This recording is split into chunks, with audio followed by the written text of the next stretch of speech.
If I had $1 for every time I got asked where I got my wrist pincushion from, I could buy a lot of fabric, let's put it that way. And this one here is my trademark wrist pincushion. I wear it all the time. I even accidentally wear it to the supermarket sometimes. I actually made it myself. I didn't like the store-bought ones, and I wanted a nice one that black would match all of my outfits, that fit my wrist nice, and was big enough to fit all of my pins on here. And guess what? It's really, really easy. And in today's video, I'm actually finally going to show you how you can make your own wrist pincushion just like this one.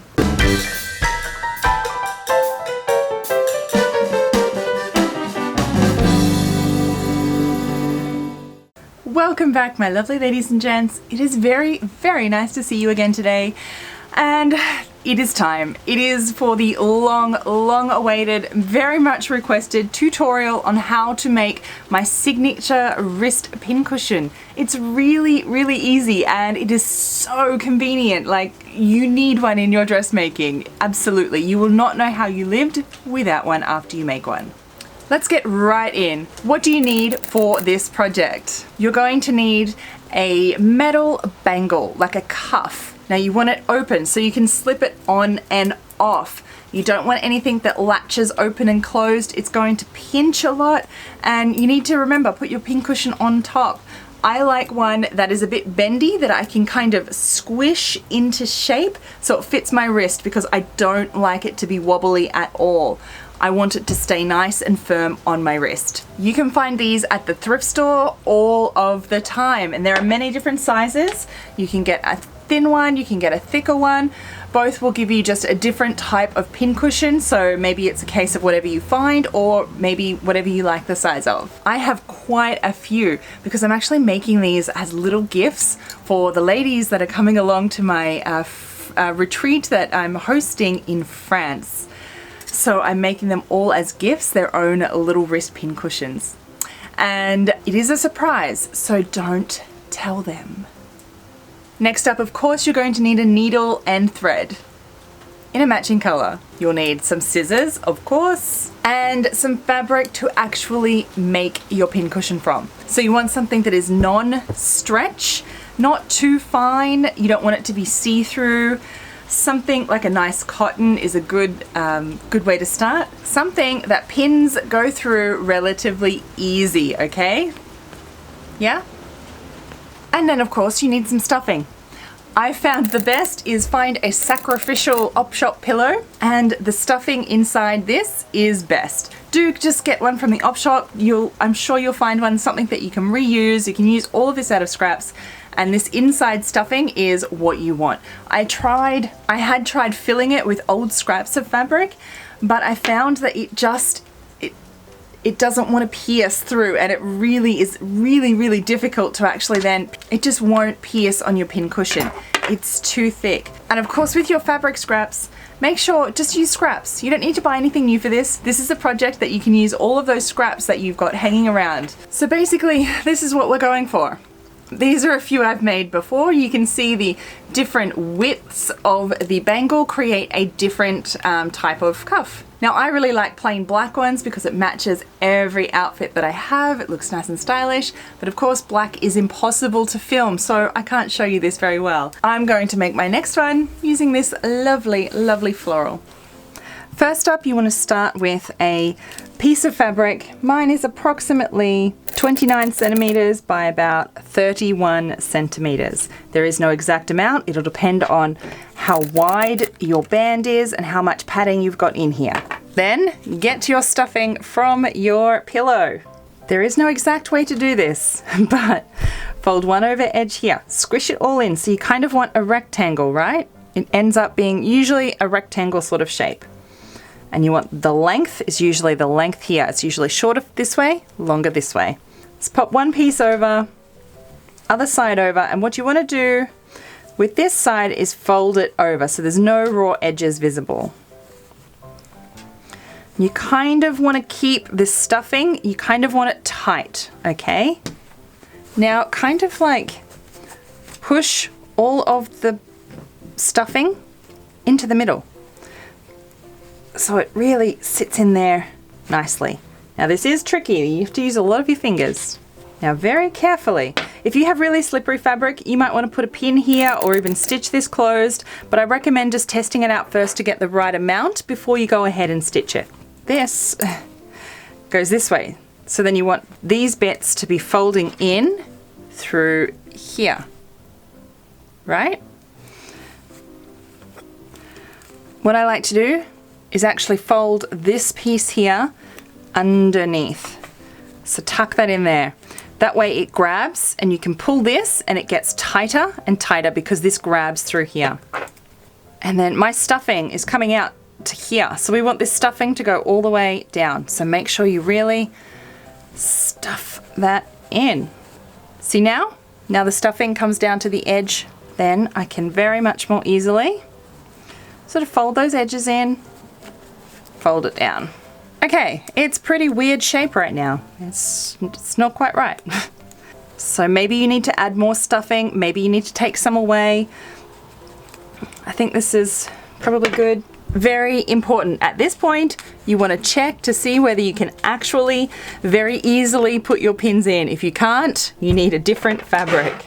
So I think this is a bit wide, like it's too wide. So I'm just going to readjust mine.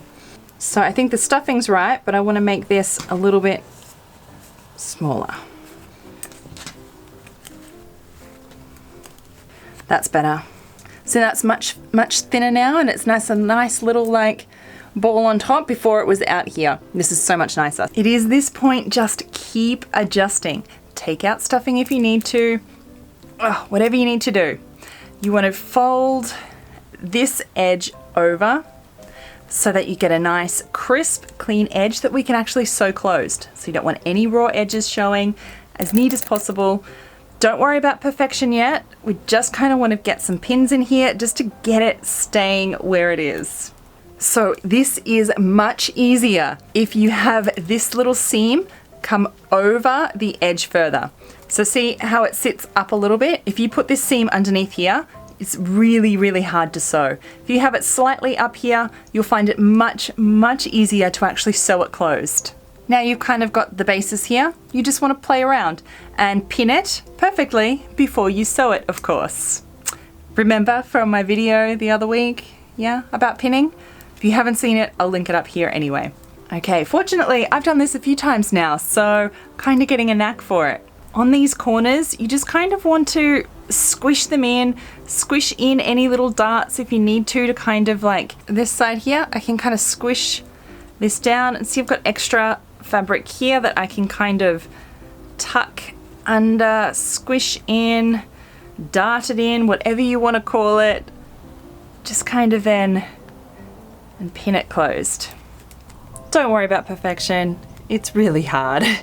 But just kind of try and make it as even as possible around it so you get a nice kind of even puff on top. And remember, if this is too loose, you'll need to undo and re-tighten it because it needs to be really tight. Once you're happy with how it's looking, then we can start sewing. Use a double strand thread. So you want 2 strands because we want it to be really, really nice and strong. And then literally just start sewing it closed. I like to start actually sewing this closed first and then come around and stitch this all nice and tighter. I'll show you when I get there. So as you're sewing, you can kind of like push this in and make it tighter as you go as well.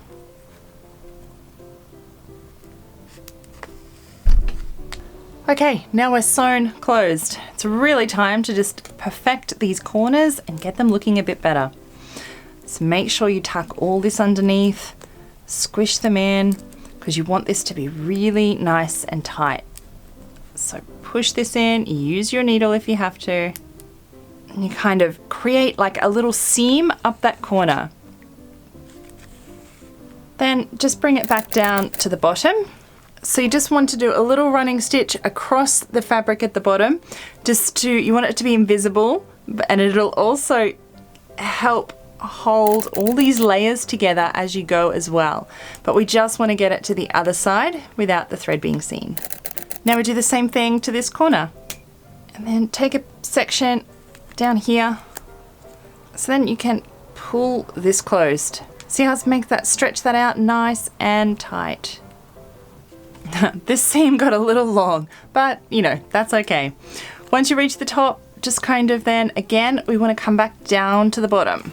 Then we just want to get it over to here. So we just do a little running stitch. Now we're at this corner again, the same thing as we've been doing before. And then pull those corners closed. So this is the hard part, getting each side even. And look, don't worry, so long as it's neat, you're going to be stabbing this with pins, you won't see anything. So both these sides come up quite high, and these little corners don't come up so high, but don't worry about it. Now you can additionally then come underneath here and sort of stitch this going up and down through the actual bracelet. But mine is sitting there pretty nicely. I'm not going to do that for this one. So if you feel that you need to come back and readjust any corners and squish it in tighter, come back and just sew as much as you feel you need to make it look pretty. And of course, tie off the ends really, really well.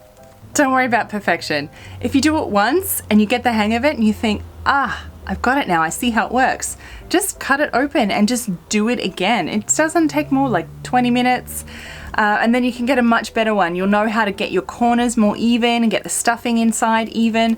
But otherwise, that should be done. You should be able to squish it on. It should be nice and solid. And you should then be able to put all of your pins conveniently on your wrist so they're there whenever you need them. And if you have to do like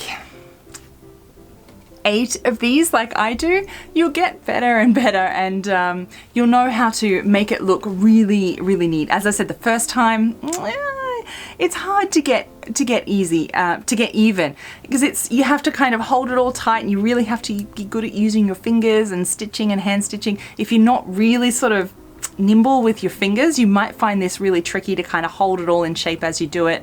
So just practice. As I said, if you do it that first time, if you need to redo it again, just redo it again, no big deal. But then you're left with beautiful, beautiful pin cushions that now match your outfit every time. You can make as many as you need. I just like a black because it matches everything, as I said. I am never without my wrist pin cushion. It is an essential tool that you need, and I know you're going to love having yours as well. So I really hope you enjoyed this tutorial. I hope you obviously try it. If you do, use the hashtag maybe sew with Evelyn so that I can see all the pictures of the things that you make. I really, really love seeing them. Leave me a comment below how you like the tutorial and how your wrist pin cushion turned out. Let me know. I so look forward to always reading all your comments down there and how you found this tutorial. So thank you so very much for watching. As always, please like this video if you liked it. Leave your comments below. And until next time, bye.